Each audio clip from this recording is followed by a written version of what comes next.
Yo quiero hacer algunas observaciones y apuntes sobre lo mucho valioso que fue dicho hoy acá y de lo cual he aprendido mucho.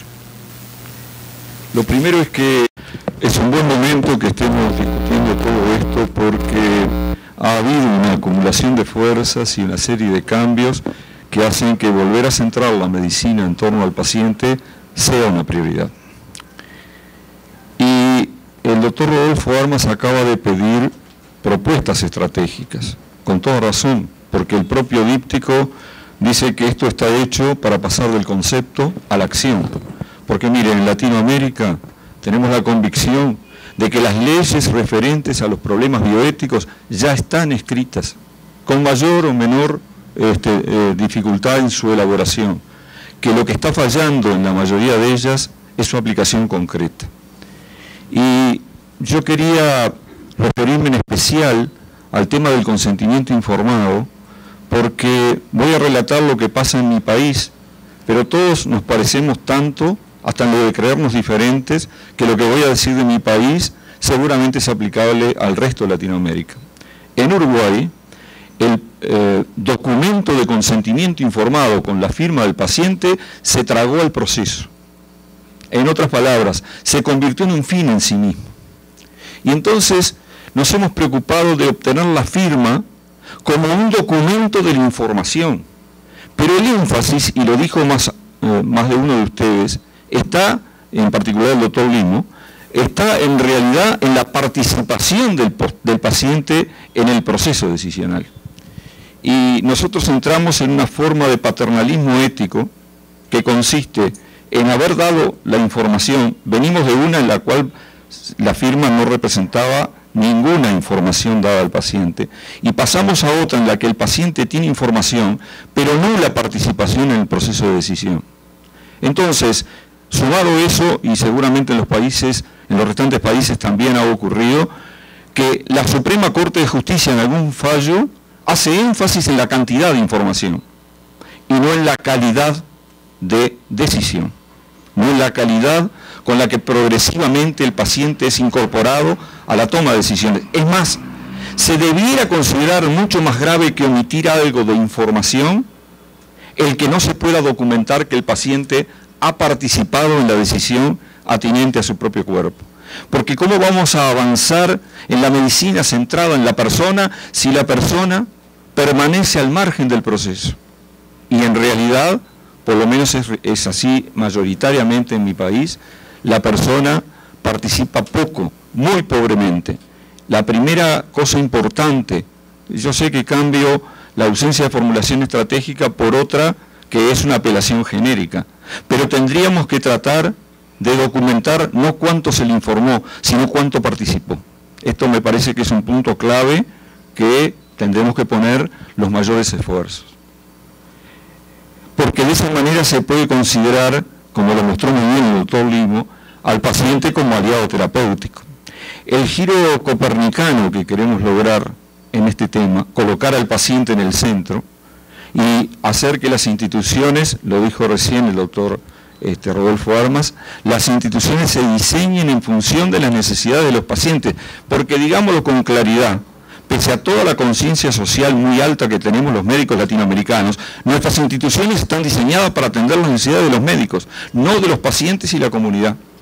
La participación de la comunidad en este diseño es fundamental y no es fácil convocarla para que fuera del impacto mediático momentáneo de ciertos temas, participe en problemas de fondo aportando su elaboración.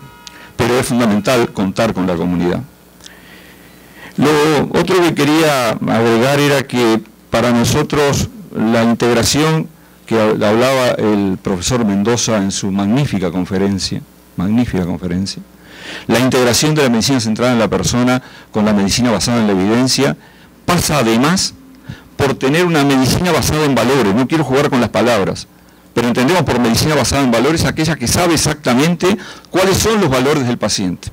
En nuestro país se está avanzando hacia una historia clínica electrónica que no tiene en ningún lado documentación de los valores del paciente.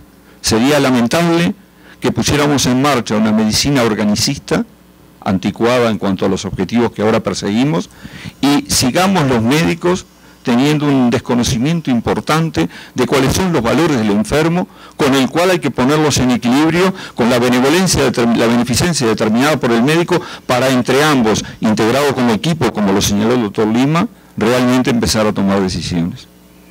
Y está claro que hay que modificar sustancialmente la educación médica y la educación del posgraduado. En nuestro país a esto lo ponemos bajo el rótulo general de formación en ética del graduado, pero es algo mucho más allá. Es algo humanista que desborda la reflexión ética, por más que esté vertebrada por la misma. Los principios que el doctor Mesich mostró a través de la presentación del académico Perales, muestra con claridad que los sistemas se tienen que estructurar en base a principios, y todos los nuestros tenemos muy buena letra al respecto, pero la aplicación no camina en paralelo. Dos o tres cositas más, una con relación a todo lo que decía el doctor Raúl Morales sobre emergencia. En emergencia, y me quiero referir a este aspecto porque él y yo compartimos el haber actuado en ámbitos de emergencia, tenemos el problema de la sobrecarga asistencial, que impide realizar todas estas cosas que llevan tiempo de una manera adecuada, pero que hay que intentar hacerlo, porque lo que vemos en las emergencias es que nos refugiamos en la sobrecarga asistencial y prescindimos del esfuerzo de llegar a conocer al enfermo y sus valores. Es más, en algún caso, apelamos al estado de necesidad terapéutica.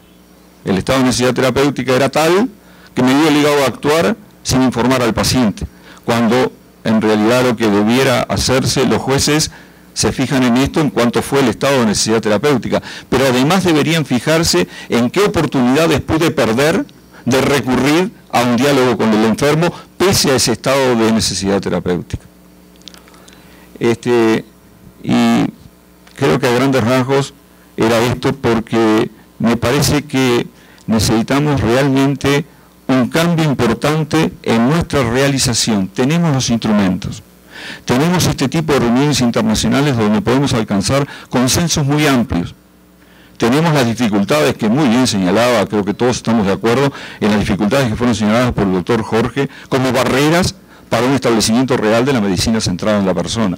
Y muchas de las que él señaló están en el ámbito educativo, formativo, que vuelvo a reiterar, debe ser de pre y de posgrado. Yo, perdonen lo extenso, pero quería agregar estos elementos de reflexión de una jornada que solo me resta felicitar a los organizadores porque ha sido excelente en cuanto a todo lo que ha aportado, pero debemos dar un paso más.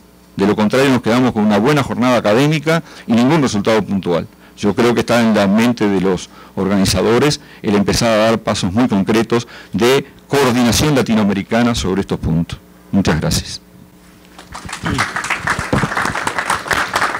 Bueno, muchas gracias, doctor Oscar. Yo voy a pretender hacer un resumen apretado, probablemente con muchos vacíos, de lo que se ha discutido esta mañana. En primer lugar, se ha mencionado que la comunicación clínica adecuada y oportuna es un problema vigente y que debe ser mejorado, incidiendo en la formación del médico y del personal de salud. Que el consentimiento informado no solo debe ser un procedimiento burocrático, sino un procedimiento y una acción real.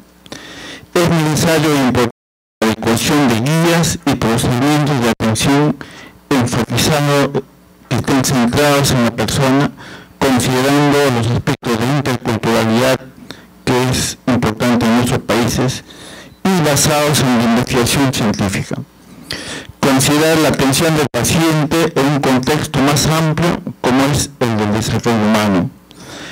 Tener en cuenta en la atención del paciente la dignidad y respeto del mismo, la información compartida, su participación en el proceso de atención y su colaboración como aliado en el cuidado del mismo paciente. Destacar la importancia de la mentalidad bioética, como se ha mencionado, el portarse bien consigo mismo, con sus semejantes y su entorno, esto como una forma rectora de los esfuerzos en salud. Es pertinente también revisar la definición de salud de la OMS, es una propuesta de la Academia Nacional de Medicina de Colombia, que propone la salud como un estado vital, dinámico y complejo, caracterizado por un adecuado funcionamiento interno y de relación armónica con el ambiente. Es importante destacar la instauración de la medicina centrada en la persona sin dejar de lado la medicina basada en la información, que ha hecho una aclaración muy pertinente el presidente de la Academia de Colombia, ajustada a la realidad individual, la cual debe ser considerada en la información de los médicos y del personal de salud. En las emergencias es importante conciliar la norma y la atención y el cuidado humano del paciente. El personal de emergencia requiere competencias en las que se debe considerar de manera imprescindible la medicina centrada en la persona. Hay avances en los países sobre la normatividad, como se ha mencionado, no todos son quejas, respecto a los derechos y deberes de los pacientes. Sin embargo, es importante que estas se implementen en la vida real. La atomización y la atención del paciente, el privilegiar la tecnología y la intromisión de los seguros en la atención de los pacientes hace y pone el énfasis del rescate de la medicina centrada en la persona, debiendo destacarse la formación de este enfoque en los médicos y en el personal de salud. Ese es el apretado resumen que hacemos de esta conferencia de la mañana, y muchas gracias por la atención y por el privilegio también de estar acá. Gracias.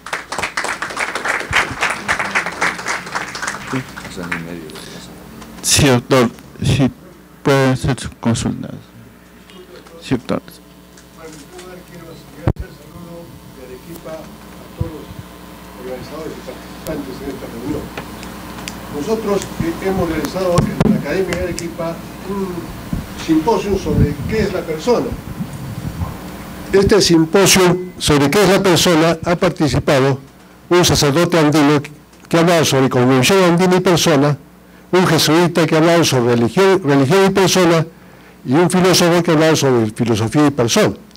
La conclusión a que han llegado ellos es de que la persona es una totalidad que está constituida por un cuerpo físico y un espíritu. En este momento yo quisiera preguntar qué concepto tiene la medicina de persona, porque es el eje fundamental, el principio para poder entender persona y tratar a la persona. El doctor Mendoza ha hecho una síntesis brillante y habla del ser humano como ser hipercomplejo.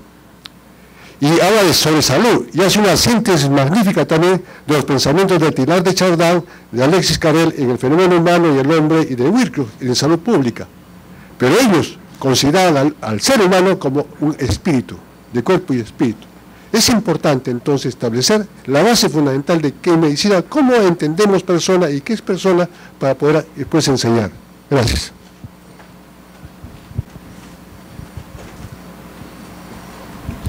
Yo quiero hacer un comentario sobre la presentación del académico Armas de Chile, que me pareció muy importante, y por mucho de que lo fue aquí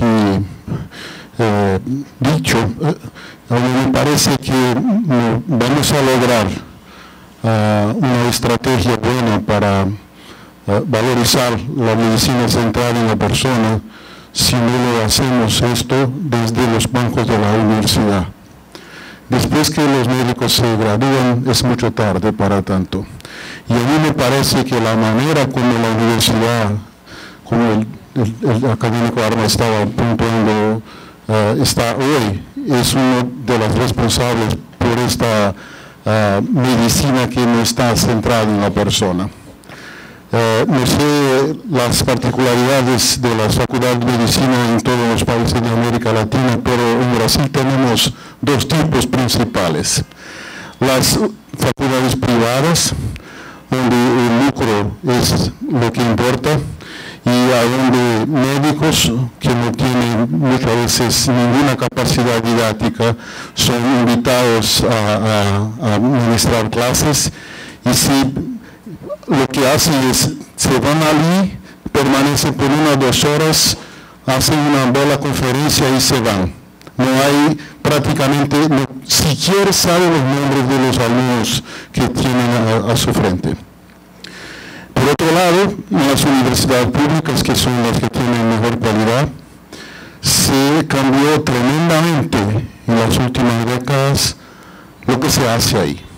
Yo completo 40 años de formado el próximo año, y me recuerdo muy bien que 40 años atrás lo más importante dentro de la escuela de medicina eran los estudiantes de medicina y los residentes. Hoy en día no es más así. Los profesores están ahí mucho tiempo, tienen contratos largos por 40 horas semanales, pero su principal preocupación es la investigación y la publicación. A ellos, estar con los alumnos y con los residentes es una cosa que no tiene ningún valor cuando están haciendo una carrera médica. Esto es una línea en el currículo que por ocasión de un concurso no vale nada.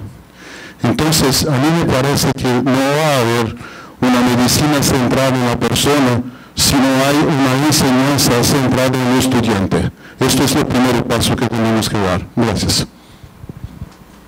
Muchas gracias. Quisiera pedir, no sé si uno de los ponentes podría responder la pregunta que ha hecho el doctor académico de Arequipa. Un comentario. ¿No? ¿Algún comentario? ¿Queremos decir? Bueno, considerando la hora, vamos a dar por concluida esta sesión y agradecer la brillante participación de nuestros ponentes. Nos veremos más tarde. Muchas gracias.